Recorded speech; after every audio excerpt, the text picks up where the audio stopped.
Hello, welcome to Lemon Studios, where we talk anything and everything entertainment. I'm, of course, the Lemon himself, Zeke Lemon, and this is my review from Monday Night Raw of August 26, 2024. But before we get into that, let's get the housekeeping out of the way, shall we? I'm going to leave a like, comment below, let me know your thoughts on this week's episode of Raw, and of course, hit that subscribe button as it helps me grow into my YouTube career. I would greatly appreciate it. Now, all out of the way, let's get into the review.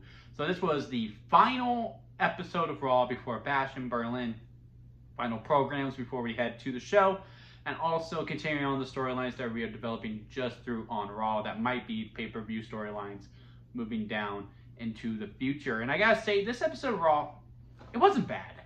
But I will say, compared to other go-home shows, I don't think it was, necessarily the best. Now, I do think this episode of Raw was still very, very good, entertaining, very good moments. I would say, oddly enough, the storylines for Bash in Berlin kind of took a back seat. While the storylines that are being built within Raw, the two in particular, Uncle Howdy and Chad Gable, and Bronson Reed, were really the main focus, or the things that really stood out to me the most. Now, Uncle Howdy and Chad Gable, they were the main event, and I think that they had, I think, my Southern came out there, I think, they had a really good match. I liked the back and forth. I was worried for a second. I thought it would be a squash match, and I was like, I don't think Gable needs that. But nope, it was, I would say, more 60-40. Uncle Howdy was still very much in control. I also liked how he sold. Usually in these types of cases, especially when they do wrestle in the mask, like when he was keeping it on, I was like, oh no, here we go. This might be the first red flag of this Wyatt group. But no, every time he took a hit, like he bumped, and he was in pain, he was hurting. But, he was also kind of enjoying it a little bit. I think that's a good middle ground to be in, to make him still strong, but be like, hey, he's human. And, kind of like how Chad Gable's promo goes, look, he's just a normal guy, which is funny. And, he's clearly not.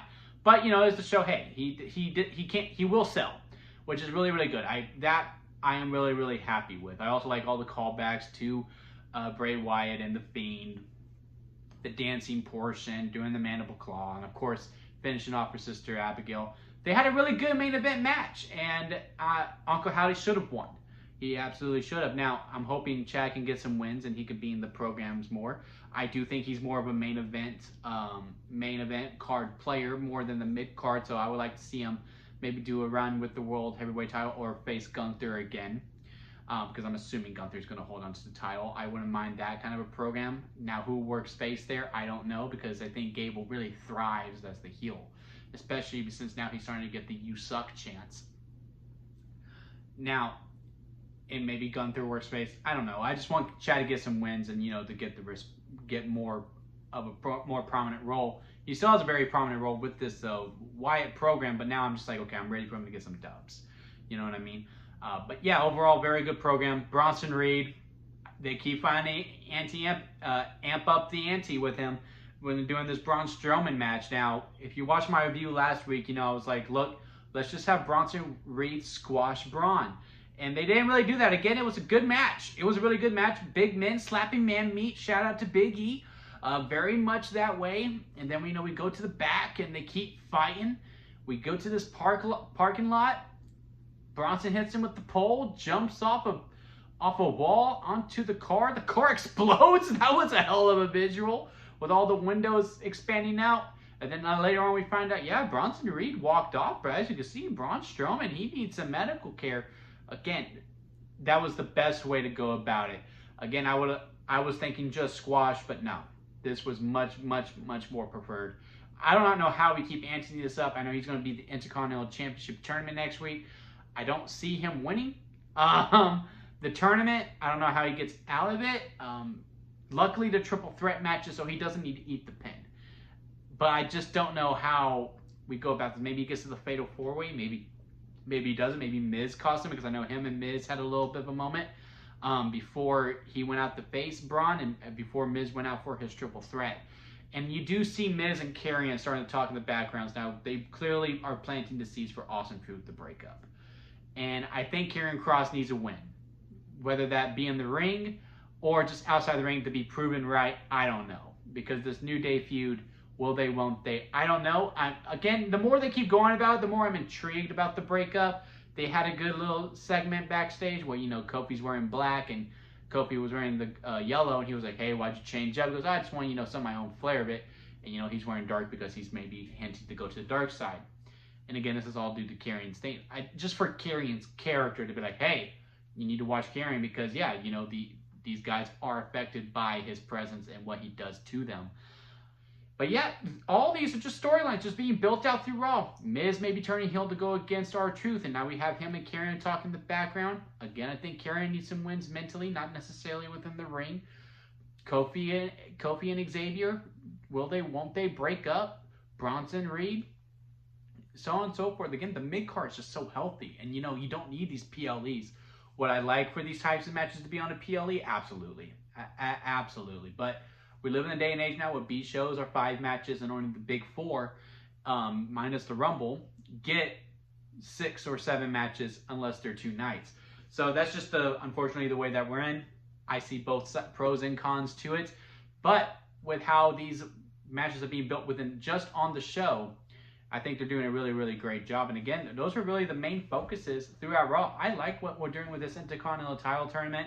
4 triple threats, winner take all, fatal 4-way. Jey Uso winning the first one. He should have. Part of me wanted Karrion just for the chaos online because I just know the fans would have absolutely hated it. And again, I do think he does need a win in some way, shape, or form. If it can't be in the ring, then I do think he needs it, the mental game, whether it be Xavier turning or Miz being like, "You're right, I need to go back to my heelish ways." Because in Miz's promo, he is like, "Look, I've been doing all the things right, and they keep going against me, so I keep losing. So I might go back to my old ways," is basically what he was hinting at. But yeah, Jey Uso definitely should have won. It was a good triple threat. Pete Dunne winning the other one was very surprising. I thought Miz would win. I was like, okay, it could either be Pete or it could be all 3 of them, really, because Pete has the Sheamus storyline. Once I found out it was a Fatal 4, I was like, maybe it won't be Pete now because we won't have that one-on-one. But nope, it is Pete and it is Jey. And I think next week's, I know Sheamus, Ludwig, and I do not remember who their third party is. Is his Bronson? Because I know there's also Bronson, Dom, and I want to say Ilya is in one of them too. But I do know those 5 are in it. I cannot remember who the 6th party is in the other set of triple threats, and I don't remember who's facing who in all honesty. But if I had to pick, I would assume Sheamus is in that Fatal 4-way. Now that Pete Dunne is in it. Now, who's the 4th? Part of me wants to say Dom just for the chaos. If Bronson is not facing Ludwig and Sheamus, then I would say Bronson Reed is probably the winner of the other triple threat. But I do think it is Sheamus, Ludwig, and Bronson in the main event. But we'll see. Again, I'm really liking it so far. Maybe Jey Uso wins the tournament because, with Braun Breaker's promo going, "Look, Jey, our families have been fighting each other forever. And they have yet to beat my family." So there's the story right there. He did mention Pete Dunne, but I think that was just, a red herring. I do think it's Jey Uso who he faces for that IC title. Before Jey either challenges for those tag belts that WWE has clearly forgotten about. Because when Judgment Day came out, I don't even think they said the World Tag Team Champions, JD McDonough and Finn Balor. I really do think they're like JD McDonough, Finn Balor, Dominic Mysterio, Carlito, and the Women's World Champion, Liv Morgan. I have to rewatch it, but I really do think that was presented because they have not been presented at all. Like, they show up with the titles, but they have yet to defend. They have yet to be in a program revolving around those titles. It's just like, what are we doing? Why do we even put them on them? We should just kept them on Awesome Truth and just kept this will they, won't they breakup angle and wait till they lost the belts to do the breakup. I am really like, what is going on with the tag division? It just seems like completely forgotten about. Sure, some are being shown, like the women's tag titles. Isla and Alba had a promo on the show. But again, it feels second fiddle. The WWE Tag Team titles, at least the Bloodline has them, so I know they'll be present in some way, shape, or form, and that they will be, defended at least. But yeah, man, on Raw, with JD and Finn, I don't know what the hell we're doing. I know they're all occupied with the Terror Twins, but damn, man. At least Liv is being presented as the world champion. Because again, I do not recall them saying the World Tag Team Champions, JD McDonough and Finn Balor. But anyway, I did like the opening promo. It was pretty paint by numbers. Hello, welcome to Raw. We're the Judgment Day. We run Monday nights. We hate Rhea Ripley and Damian Priest. LWO come out. We make this 8-man tag. We get Joaquin Wilde's awesome jump. It was a good 8-man tag. It was good to start off. It was fine. Again, this was one of our go-home angles. They finish it off. They're going to jump Ray. Dom's going to jump through a table and all of that. Then they come out and they stand tall, which does give me to believe that Liv and Dom are winning on Saturday, which they probably should. They do need the heat.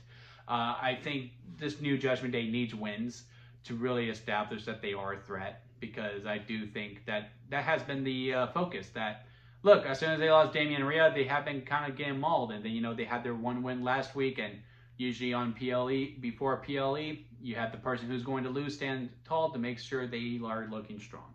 And then we can move to Bad Blood with Rhea and Liv fighting a Hell in a Cell with maybe Dom's in there too in some way, shape, or form. So yeah, that was a fine promo. Another one, Punk versus Drew. Much better at Drew being a hypocrite like always, and like, oh, I'm obsessed with him, well, I'm not obsessed with him, but calling all the things that he did, and he was right.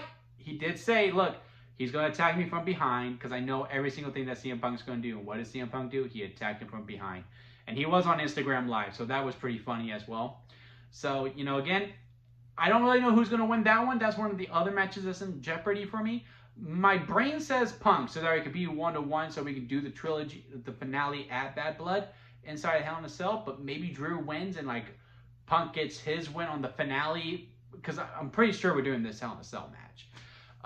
So I just don't know what we do here. But I'm gonna go with Punk, but I really wouldn't be surprised if Drew wins. And it's going to be interesting, but again, a much better promo segment this time around, because again, they don't need to talk to each other. They just need to scrap. They've been talking for like 7 months at this point. Let's just fight. We got the strap. Let's tease the strap and let's keep it going. And then Orton coming out, and a very emotional promo for the most part.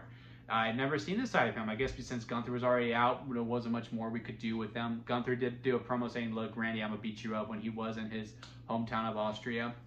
And Orton coming out going, look, I may be in, enemy territory on Saturday, but, that world title means a lot to me. It was the very first title that I won, and I was also the one who unified it. I was also the last one before it went away, and now it's back. I wasn't there when it could have came back. I would have if I was available, but I was not. And now here I am. I'm here to reclaim that title, because that title does mean a lot to me. So I liked his going home promo. It's just going to be interesting to see how we do this finish, because I really don't think he's going to. I think Gunther wins. I do think it's the main event. And then maybe we do finally pull the trigger on this Orton versus Cody feud when he does have to go back to Friday nights. The only other thing we didn't really talk about is another storyline that's developing through Raw, is this Fusion Collective, Pure Fusion Collective. We've been giving it a few weeks. I liked it when it first started, and it seemed like they were fully committed at first. Now it seems like we're probably going to be abandoning ship. They lost again against Damage Control. Zelina Vega came back. There really wasn't much to pop, but this crowd was really kind of hit or miss. Like they were quiet, but also loud in some parts of it. So we'll keep an eye on it, but I'm probably going to be jumping ship pretty soon on it. It's just not hitting for me. It just seems like the same old. Again, I appreciate that they did give him some promo time. They did give him some promo time, and they did talk. But again, it was like just the same old stuff. Like, just give me something new. And now you're losing, so I don't know whether to really take you seriously that much. It was one thing when they were winning, because it was like, yeah, no, you're proving it. Now I'm just like, you're just talking to talk. But yeah, overall, this episode of Raw, it was fine. I like the storylines that we focused on. Again, for a go-home show, wasn't like necessarily the greatest go-home show, but I was already excited for Bash in Berlin. Did this increase my excitement for it? No, but I was already excited. Did this decrease my excitement for it? No. I think the segments that we had that were part of the show, they did their job.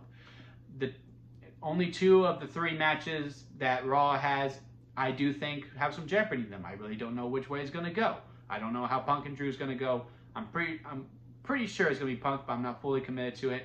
Liv and Dom, I think, should win, but will they? I don't know. I truly don't know. The only one I'm pretty sure on is Gunther versus Orton, that Gunther is going to win. So Not much of a jeopardy there, but I did like the promo that Orton did. But yeah, all the storylines on Raw, for the most part, are pretty good. Besides the Pure Fusion Collective, Uncle Howdy looking strong, Chad Gable still looking pretty good, Bronson Reed looking like a monster. The Intercontinental title stuff, really like that. But yeah, just, you know, now after Bash in Berlin, let's keep the momentum going, because I'm pretty sure Bash in Berlin is going to be a great show, and let's just hit pedal to the metal, right? But yeah, that's it from me, guys. Comment below, let me know what you thought about it. If you did make it this far in this video, leave a like. I do greatly appreciate it. And hit that subscribe button as I'm trying to grow into my YouTube career. And until next time, I'll see you here at Lemon Studios.